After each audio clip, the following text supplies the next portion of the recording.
Cashless Bangladesh বিনির্মাণে ধর্মীয় প্রতিষ্ঠানসমূহে বাংলা কিউআরের ব্যবহার বৃদ্ধির লক্ষ্যে ইসলামী ব্যাংকের উদ্যোগে বিশিষ্ট আলেমদের সঙ্গে হয়ে গেল মতবিনিময় সভা। রাজধানীর একটি হোটেলে আয়োজিত অনুষ্ঠানে প্রধান অতিথি ছিলেন ইসলামিক ফাউন্ডেশন বাংলাদেশের মহাপরিচালক মুফতি মোহাম্মদ মহিবুল্লাহিল বাকি।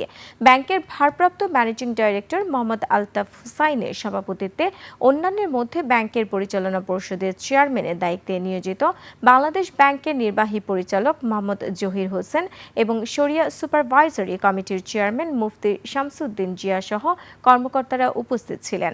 বাংলা কিউআর নিয়ে মূল প্রবন্ধ উপস্থাপন করেন ব্যাংকের additional managing director engineer Mohammad Jamal Uddin Majumdar.